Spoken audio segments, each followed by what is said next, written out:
Na reflexão bíblica de algumas semanas atrás, nós refletimos sobre fatos sobrenaturais, muitos deles narrados na Bíblia e que são possíveis de acontecerem na vida de qualquer um cristão.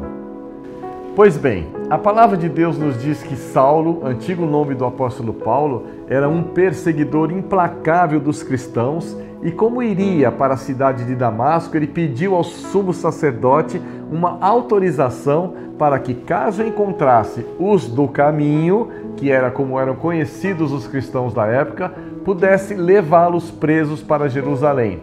Porém, essa sua jornada a Damasco foi interrompida por um encontro sobrenatural com Jesus. Vamos conferir isso a partir do verso 3 do capítulo 9 do livro de Atos dos Apóstolos, que dizem assim: Seguindo ele estrada fora, ao aproximar-se de Damasco, subitamente uma luz do céu brilhou ao seu redor. E caindo por terra, ouviu uma voz que lhe dizia: Saulo, Saulo, por que me persegues? Ele perguntou: Quem és tu, Senhor?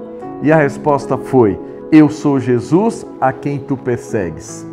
Mas levanta-te e entra na cidade, onde te dirão o que te convém fazer.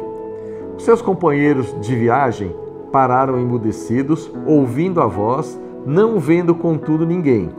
Então se levantou Saulo da terra e, abrindo os olhos, nada podia ver. E guiando pela mão, levaram-no para Damasco. Versículo 10. Ora, havia em Damasco um discípulo chamado Ananias. Disse-lhe o Senhor numa visão: Ananias. Ao que respondeu: Eis-me aqui, Senhor. Versículo 11. Então o Senhor lhe ordenou: Dispõe-te e vai à rua que se chama Direita, e na casa de Judas procura por Saulo, apelidado de Tarso, pois ele está orando. E viu entrar um homem chamado Ananias e impor-lhe as mãos para que recuperasse a vista.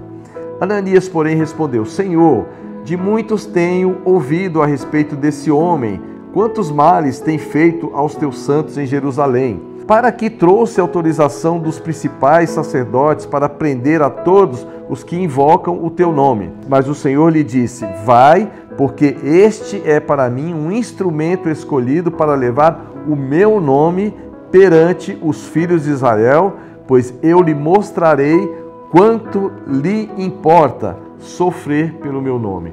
Versículo 17. Então Ananias foi e, entrando na casa, impôs sobre ele as mãos, dizendo: Saulo, irmão, o Senhor me enviou a saber o próprio Jesus que te apareceu no caminho por onde vinhas, para que recuperes a vista e fiques cheio do Espírito Santo.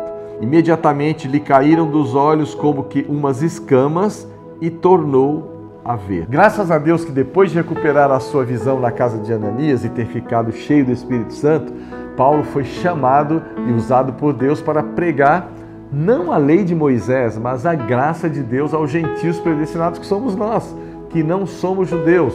E foi através dele que nós conhecemos a maravilhosa graça, porque, ao contrário dos outros 12 apóstolos, ele não conheceu a Jesus nos dias de sua peregrinação por este mundo, mas sim o Jesus ressuscitado, que foi o que falou com ele no caminho de Damasco e lhe mostrou coisas inefáveis quando foi levado por ele ao terceiro céu.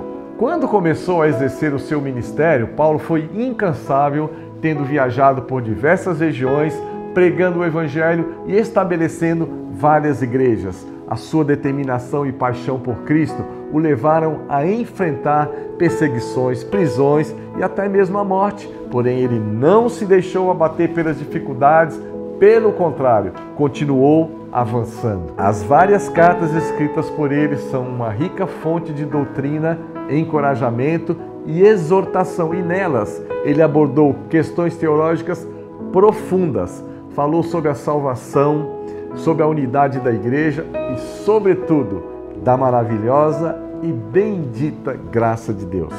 As suas pregações nos lembram da importância de conhecermos a palavra de Deus e de estarmos firmados na verdade, porque ela nos educa e nos ensina a viver uma vida que glorifica o nosso Deus.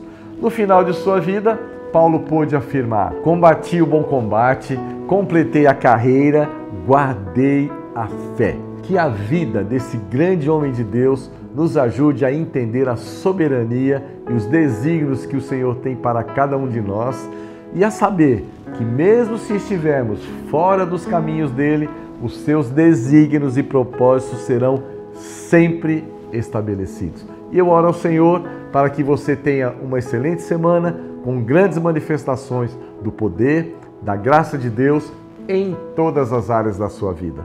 Graça e paz.